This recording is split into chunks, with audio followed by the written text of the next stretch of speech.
Assalamualaikum warahmatullahi wabarakatuh. Perkenalkan, nama saya Hadijah Nisa Fayatin dengan stambuk E1S1 20008. Hari ini kita akan membahas tentang Riemann sums dan definisi dari integrals. Nah, Riemann sums itu sendiri terinspirasi dari penemunya yaitu Bernard Riemann, sehingga nama rumusnya itu diambil dari nama penemunya. Nah, Bernard Riemann merupakan seorang ilmuwan berkebangsaan Jerman yang hidup pada tahun 1826 sampai dengan 1866. Nah, beliau ini terinspirasi bagaimana sih untuk cara menghitung bentuk yang tidak teraturan. Nah, misalnya kita punya contoh nih, bentuk kurvanya ini seperti gini. Nah, dengan fungsinya itu yaitu y sama dengan fx dan akan mencari daerahnya ini, daerah A-nya ini. Nah, bentuknya seperti ini.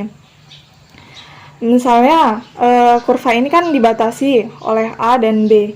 Dengan itu kita bisa mencari pendekatannya dan membentuk persegi-persegi panjang. Nah, ini kita membaginya menjadi beberapa partisi. Ini merupakan metode dari Riemann sum atau penjumlahan Riemann, di mana step satunya itu untuk membagi beberapa partisi dari A menuju B. Nah, menjadi beberapa interval ya. Nah, di sini ada beberapa partisi yaitu 1, 2, 3, 4, 5, 6, 7. Nah, di sini ada 7 partisi ya. Jadi kita bisa menuliskannya itu A sama dengan T0, T1, T2, T3, T4, T5, T6, T7 sampai ke beberapa partisi. Nah, di sini untuk simbolnya Tn itu berarti sampai akan menuju ke n partisi. Nah, selanjutnya untuk step kedua atau langkah kedua dari beberapa persegi panjang ini, nah, kita dapat melihatnya dalam kurva ini ada beberapa persegi panjang ini. Di sini kan masih terjadi error. Nah, masih diperkirakan ya. Di bawahnya ini kurva di bawah ini yang akan kita hitung yaitu T1, T2 sampai dengan Tn. Dalam step kedua ini kita hitung di bawahnya. Nah, tadi di sini kan terjadi error. Maka di sini kita dapat juga menarik garis yaitu XI, di mana X ini merupakan titik bawah dari perhitungan atau area tadi ya, dari fungsi y sama dengan fx.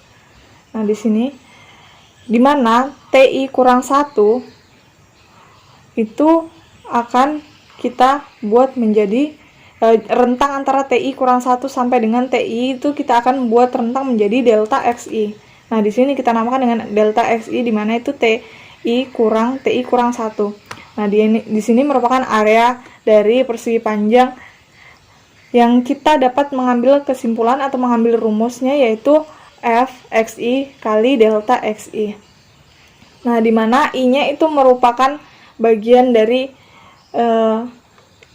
bawahnya sini ya, dari 1, 2, 3 sampai ke bagian n partisi. Nah, di sini ada langkah ketiga yaitu penjumlahan area dari beberapa partisi yang telah kita bagi yaitu persegi panjangnya tadi. Nah, di sini kan tadi kita sudah memperoleh fxi delta xi. Maka kita akan menjumlahkan sesuai dengan namanya ya, penjumlahan Riemann ya. Jadi kita akan jumlahkan di mana A itu isomorfik f x1 delta x1 ditambah f x2 kali delta x2 ditambah dengan f x delta fxn, maksud saya delta xn. Nah, di mana n-nya ini menuju sampai dengan berapa partisi yang diinginkan. Misalnya saja sampai dengan 11 partisi. Berarti di sini akan jadi fx11 delta x11. Nah, di sini kita lihat ya, dari penjumlahan area ini kita dapat tuliskan dengan rumus seperti ini. A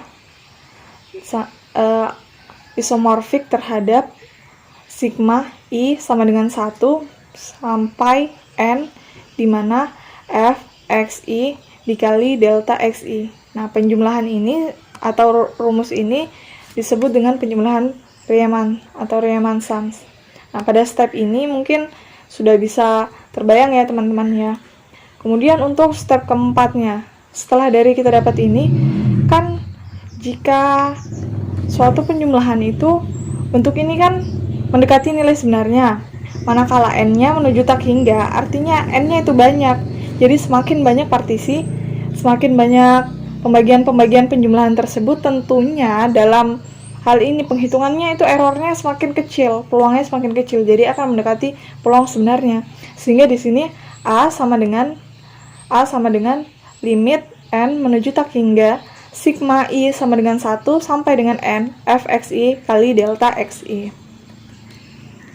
Nah, di sini tadi ya sudah dijelaskan, jika n menuju tak hingga, maka kita dapat tulisnya, kita dapat mengubah Riemann-Sams ini menjadi sebuah integral yang kita kenal dengan integral tentu, di mana a sama dengan integral a sampai b fx dx. Nah, di sini kita lihat ya teman-teman, agar penghitungan dari kurva yang tidak berbentuk tersebut dapat terhitung dengan sempurna. Nah, di sini tadi kita lihat ya, fxi-nya itu berubah menjadi fx. Nah, ini kita dapat dikenal dengan definite integral atau integral tentu. Kita lihat di sini perubahannya dari sigma menjadi integral. Nah, area ini, area fx ds itu namanya infinite dari area tadi ya, area persegi panjangnya. Nah, di sini misalnya kita punya contoh ini, dari sumbu y dan x ini ada area a sampai b. Nah, di sini ada tengah-tengahnya, yaitu area yang akan kita hitung. Nah, di sini ini tadi yang dinamakan dengan infinite dari integral itu sendiri, yaitu fx dx, merupakan titik tengahnya ya teman-teman. Nah, di sini ada titik tengah, di sini juga ada titik tengah. Nah, dari penjelasan tadi diperkirakan ini kan tadi kurvanya akan terus continuous. Nah, di sini ada sigma fxi delta xi. Nah, ini yang disebut dengan penjumlahan Riemann, dan ini yang disebut dengan integral Riemann, di mana integral a sampai b fx dx. Nah, dari teorema itu sendiri, jika y sama dengan fx secara berkontinu atau terus-menerus untuk a sampai b itu kan ada x-nya di tengah. Jadi kita dapat ambil rumus integral a sampai b fx dx sama dengan limit n mendekati tak hingga, di mana sigma i sama dengan 1 sampai n fxi delta xi. Nah, di sini agar mendekati nilai sesungguhnya atau nilai sebenarnya, maka delta xi itu kita buat itu menuju 0 agar peluangnya itu semakin kecil. Jadi jarak errornya itu semakin kecil karena mendekati 0. Jadi sangat, untuk mendapatkan hasil yang akurat, delta xi-nya itu sama dengan 0. Jadi tidak dapat terlepas dari langkah pertama dan langkah kedua ya. Nah, di sini ada bagian-bagian dari integral. Nah, dx ini disebut dengan diferensial, sedangkan vx disebut dengan integral, dan ini simbol integral a sampai b itu disebut dengan terminal. Nah, di sini contohnya ada bagian dari lingkaran. Lingkarannya itu yaitu x kuadrat ditambah y kuadrat sama dengan 1. Nah, di sini kita lihat, di sini kan ada bagian dari lingkaran di mana fungsinya itu y sama dengan akar i kurang x kuadrat. Nah, area yang kita akan hitung itu yaitu area yang berwarna hijau ini ya. Areanya di mana integral 0 sampai 1 akar 1 kurang x kuadrat dx sama dengan pi 1 pangkat 2 kurang 4. Nah, di sini tadi dijelaskan bahwa ini merupakan integralnya ya, akar 1 kurang x kuadrat dx. Nah, kenapa di sini jadi pi 1 pangkat 2 per 4? Karena ini rumus lingkaran ya, pi r kuadrat. Namun di sini kan merupakan seperempat dari lingkaran tersebut, makanya kita kalikan dengan seperempat. Jadinya pi akar pi 1 pangkat 2 maksud saya per 4. Nah, di sini kita lihat ya teman-teman, pi kali 1 sama dengan pi per 4, maka akan mendapatkan hasilnya itu 0,785398. Nah, di sini setelah kita dapatkan pi per 4. Nah, kita gunakan lagi penjumlahan Riemann atau Riemann sums. Kita ingat, step pertama tadi, yang pertama itu membagi menjadi beberapa partisi. Nah, di sini kita akan bagi menjadi subintervals, 10 subintervals ya. Nah, di mana yang akan dihitung adalah daerah bawahnya. Nah, daerah bawahnya ini kita hitung. Menemukan 10 subintervals dari bawah, kita jumlahkan bawahnya, yaitu 1, 2, 3, 4, 5, 6, 7, 8, 9, 10. Nah, di mana ini dari titik 1 sampai ke bagian 2 ini adalah 0,2, sampai di 4 ini 0,4, sampai sini dan sekian-sekian. Nah, di sini lowernya kita dapat hitung seperti menggunakan Riemann sums, di mana L sama dengan 0,1. Nah, kita jumlahkan nih semuanya. Akar 1 kurang 0,1 pangkat 2 ditambah akar 1 kurang 0,2 pangkat 2 ditambah sampai dengan di N, yaitu 1 kurang 1 pangkat 2. Akar 1 kurang 1 pangkat 2. Nah, ini mendapatkan nilai yaitu 0,72613. Nah, setelah kita mendapatkan area bagian bawah tadi atau area lowernya, lower sum-nya, sekarang kita membagi juga bagian atasnya, atau kita menggunakan subinterval bagian atas, kita bagi juga menjadi 10 atau upper sums. Nah, upper sums ini kita mulai hitung juga ya, dimana uppernya itu sama dengan besaran tadi di bawahnya ini, yaitu 0,1, namun kan daerahnya lebih kecil.